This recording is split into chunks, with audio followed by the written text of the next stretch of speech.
Hey guys, my limited blacked out merch is available now. Go grab yours, linked in the description. All proceeds go towards Vader Episode 2.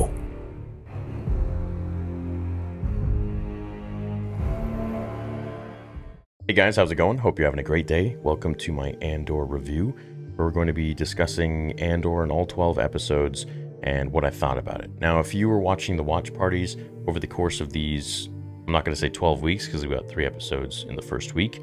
So these 9 weeks, or 10 weeks, then you pretty much know exactly what I thought as I was watching it live with you all and gave an update and breakdown afterwards as well as the breakdown videos. Now, this show overall is a very interesting show because I can say if this show was put on Netflix, let's say, and it was called Cyberpunk Space Drama, I'd give it a 10 out of 10. Super captivating, super interesting. But when you put it in a Star Wars box, it completely shapeshifts and changes to something else. And now you start to see this and grade it with a different scale. Now, the first 3 episodes we got the night that it came out, I was like, damn, this is dark, gritty. It's like a cyberpunk sort of thing with Star Wars attached to it. He's looking for his sister in a brothel, and then he gets haggled by these security dudes from the Primo Corps or whatever they are, and then he blasts them just cold blood. Dope. So cool. Okay, I'm on board. And then we go forwards and there's like a little more of some action here and there, and the story starts to get further and further down the line, and we're starting to understand how the Empire is really dealing with the overall galaxy, how they are bastards. The ISB is a really interesting thing that we started to learn about and we're now familiar with. Dedra and the whole everybody else, Partagaz. We even got to see Yularen. That was fun. And then we got to see the side of Mon Mothma, some of the politics. And I was really upset that we didn't get to see more of the politics. That was one thing I really wanted to dive into further, was the Senate. And we didn't get to see that much. So we got a little bit, a glimpse. The Senate is really just brainwashed at this point with everything the Empire is doing. They're in favor of the Empire. And they're not really for Mon Mothma or anything that she stands for. So even the people in the Senate, there weren't really all that many there. Remember how filled it was in the prequel trilogy? It was like pretty much empty. Like no one cares. They're like whatever. And of course, when Palpatine had the Death Star fully operational, it was game over. The Senate, it didn't matter what people voted anymore because if you just disagreed, you just blow up your planet. Bye-bye. So that was interesting to see, of course, the overall progression with everything going on with the Empire, with the start of the rebellion, how it was formed, the original heist, and how it inspired so many people throughout the galaxy, Marva and this and that. And I enjoyed the show. I liked the show. I thought the acting was great, music was great, set design, everything was expensive, everything looked good. It wasn't claustrophobic like Obi-Wan Kenobi was. It just felt like a Star Wars show. It felt like Rogue One as a show. Now, 12 episodes for this show is a little too long. I feel like when you're writing 12 episodes, you're really dragging things out. And if this was done in a movie, it could have been done in 2.5 hours, 2 hours, just like Rogue One was, which really kept me captivated pretty much the whole time without any slow moments or anything like that. So I understand when you're writing for TV, it's different than if you're writing for a movie. You got to add in a whole bunch of filler and a whole bunch of stuff that really doesn't matter. Tyrell, that guy was probably one of the most useless characters. So boring. Every scene of his was I was just like, who cares? Move on. My most favorite part of the show is probably the prison escape. I think Kino Loy is my favorite character, even above Cassian. Cassian's a cool character. Diego Luna, great actor. Skarsgård, great actor. No question about the acting, 10 out of 10. But when I look at this show overall and the moments that are starting to lag and slow down and take forever to get to the point, and I understand exposition better than, most people, but at the same time, there's a point when it's just a little too much for a show that is a spin-off about a spin-off, and even about a character that isn't the main character in said spin-off. So it's like, okay, I understand this is about the time in Star Wars. It's one of the most interesting times, and if you go back on my channel for several years, you'll find that I was always very, very hypey for Andor. I was really for it. And I always thought that the show would be an absolute banger. And for many people, it was. For many people, it is. And that's great. I'm glad that many people enjoyed it. I enjoyed aspects of the show, too, just like I enjoyed aspects of Kenobi, aspects of Boba Fett. But overall, it didn't land for me. Overall, I'm not going to say, wow, this was an amazing show. I'm going to go back and watch it just like I did the prequels or the originals or the Clone Wars. To me, Star Wars is exactly what Dave Filoni said in that round table meeting that he did a few years ago. But I know now that that's just like how creative George is. Like, he just sees it differently and he's laying it down. And I love the lightsaber fight with Darth Maul, not because it's a lightsaber fight, but because George is so good at crafting why that fight's important every time. This is crazy. Like, you know, the Obi-Wan Darth Vader fight isn't like the most wonderfully staged necessarily combat that you're ever going to see, but there's so much at stake. It's so meaningful when Obi-Wan dies that we all feel like Luke. In Phantom Menace, you're watching these two Jedi in their prime fight this evil villain. Maul couldn't be more obviously the villain. He's designed to look evil, and he is evil, and he just expresses that from his face all the way out through the type of lightsaber he fights with. It's all part of Vader. It's all part of like why it works and why we care. It's not about X-Wings. It's not about all the things we decorate Star Wars in. It's important. It's part of the genius of it. But we soulfully react like we don't just want an action movie. We want to feel uplifted. And Star Wars is an adventure that makes you feel good.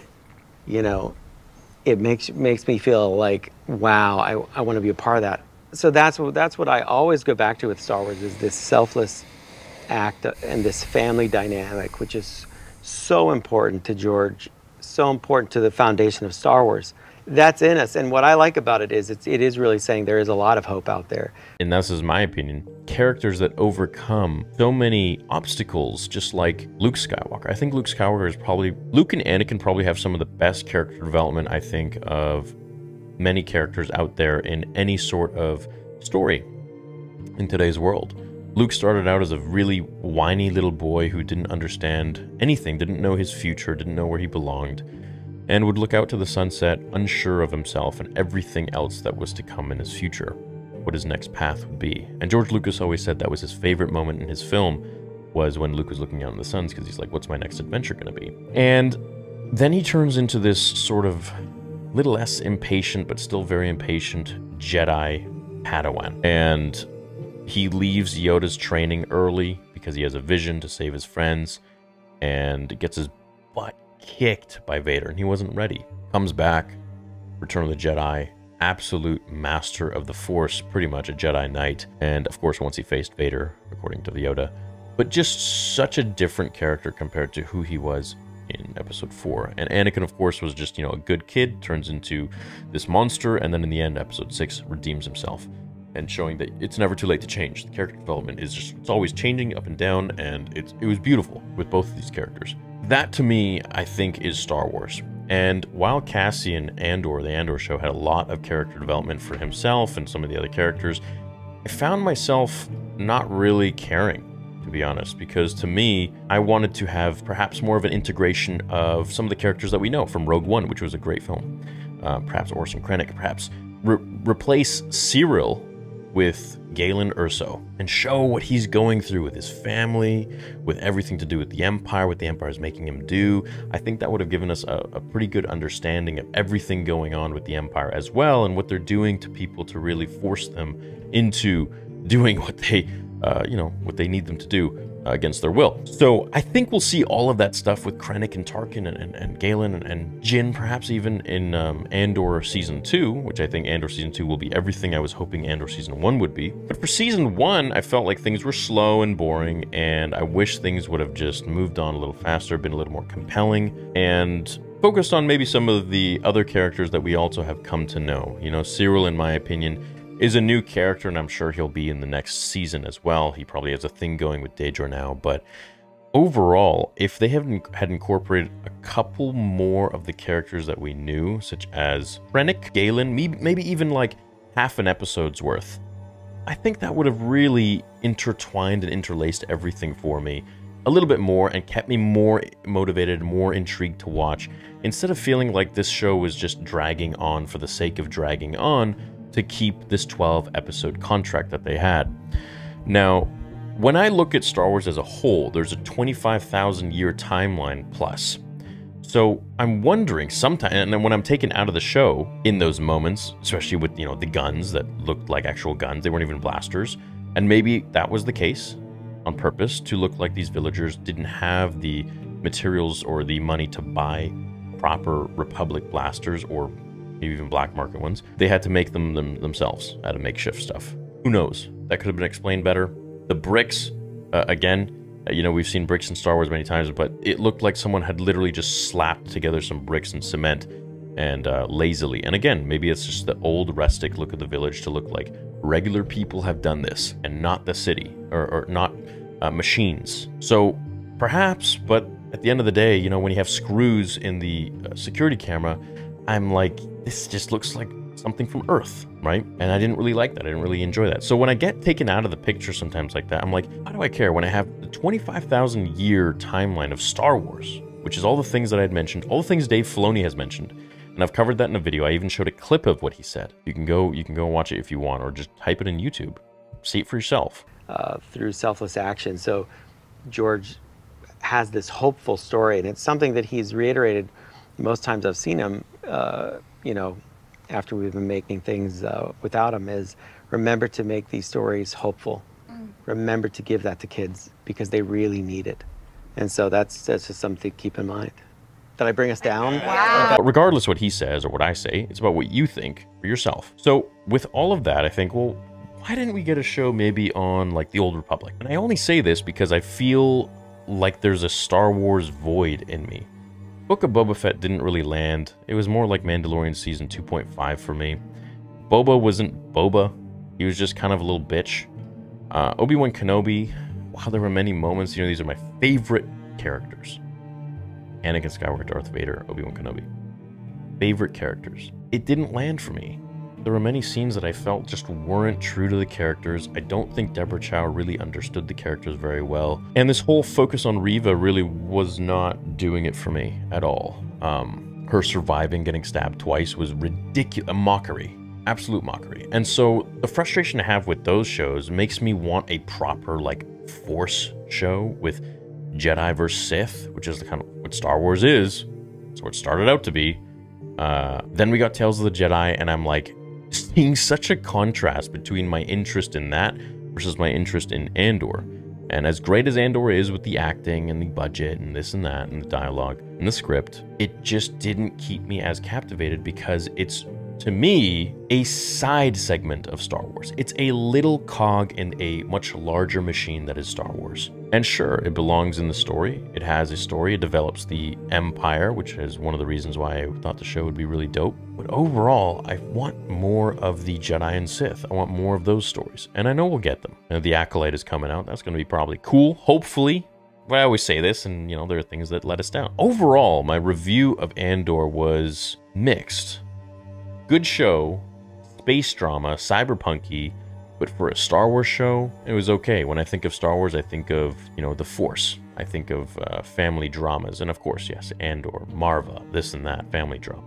You know, whereas Star Wars is fathers and sons, this was sons and mothers, which was an interesting switch. It was like Anakin and Shmi, right? And so it's all about family and family.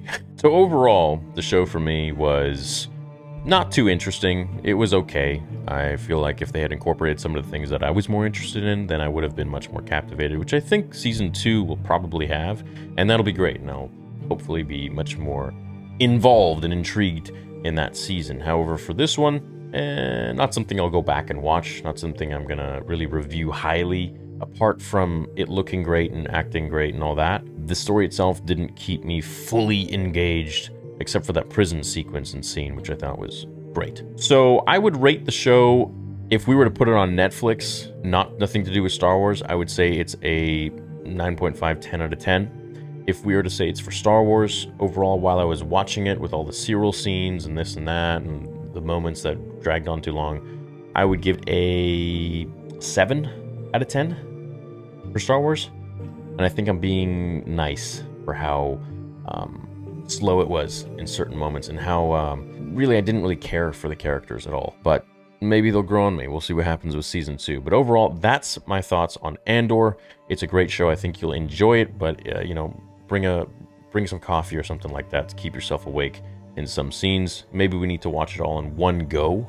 I don't know. I'm not really sure. Maybe cut some stuff out. Maybe there's going to be an edit out there someday by one of the fans. I don't know.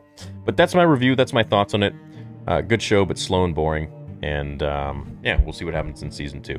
Let me know what you think down in the comments below. Always be polite with one another. And remember, we are Star Wars fans at the end of the day, which means that we can have differing opinions. Because, well, that's what humans do. Love you guys. Have a great day, and may the Force be with you.